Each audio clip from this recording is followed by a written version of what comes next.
नमस्कार बंधुगण आज आम आलोचना करा बिछा राशि व्यक्ति विशेष मार्च 2024 मासर संपूर्ण और विवृत राशिफल।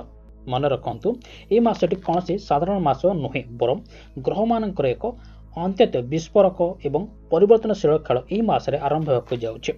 विशेषकर मार्च 3 तारिख में संगठित होगा पूर्ण चंद्रग्रहण और आपणकर चतुर्थ भाव अर्थात कुंभ राशि सृष्टि होगा राहु और मंगलंकर भयंकर अंगारक जग आपण जीवन एक बड़ धरण भूमिकंप सृष्टि करने जाऊे। विरल ग्रह मान महामिलन आपण जीवन में गतिपथ को संपूर्ण रूप बदलाई दे पारे। तेबे कौन आप महापरिवर्तन प्रस्तुत अच्छा आसतु विस्तृत भाव में जानिबा एही ग्रह माने आपणक कर्म अर्थ स्वास्थ्य एवं परिवार उपरे किपरि प्रभाव पकाउछन्ते।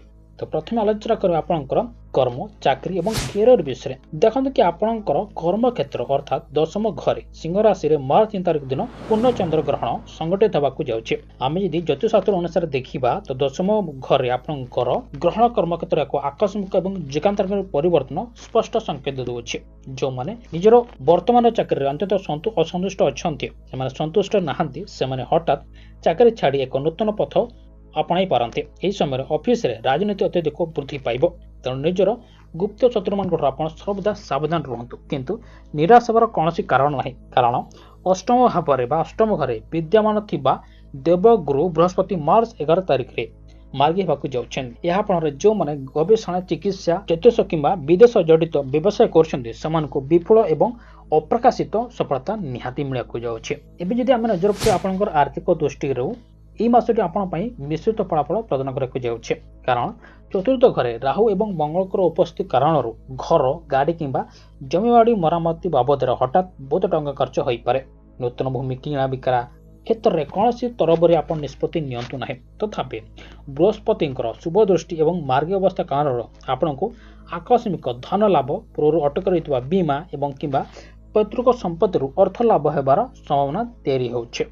पंचम घरे थिबा शनिदेव निवेश क्षेत्र में आपण को धैर्य रखा कठोर परामर्श दौरान। तेणुक आप धैर्य रखी काम करंतु।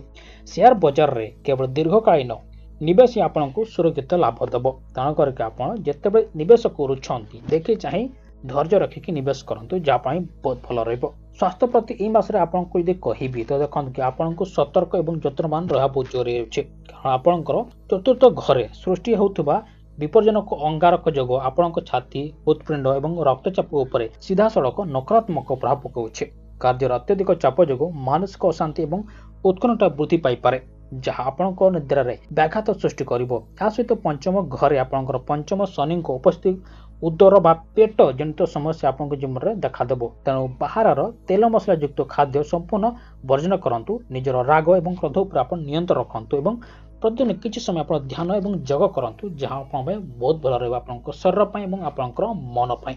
एवं देखिए आपंकर पारिवारिक और दाम्पत्य जीवन विषय देखते कि आपंकर यदि पारिवारिक और दाम्पत्य जीवन क्षेत्र में देखा तो यह मासटी आपंकर धैर्यर कठिन परिश्रम नाक जाऊे। कारण आपंकर चतुर्थ भाव होउछि आपंकर परिवार और गृह शांति और माता स्थान सेठारे राहु और मंगलकर विस्फोरक अवस्थान पारिवारिक कहल भाई बंधु अजथा बद और माता स्वास्थ्य टी आपंकर अवनतिर मुख्य कारण हो पारे। तेणु आपंकर पारिवारिक सदस्य आप कथबार्ता बेले संयुक्ता रक्षा करंतु। आपण एने तेने भाषा व्यवहार करंतु ना।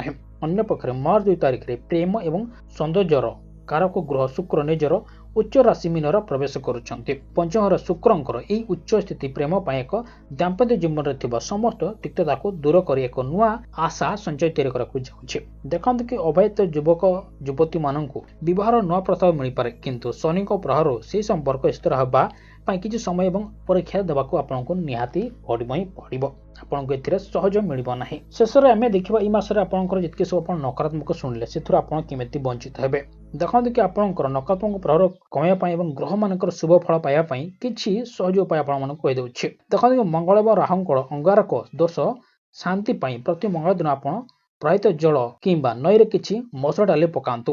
प्रतिदिन संध्या समय आप हनुमान चालीसा पाठ करंतु। यह आपको भयर मुक्त करे अपार दृढ़ मनशक्ति कर।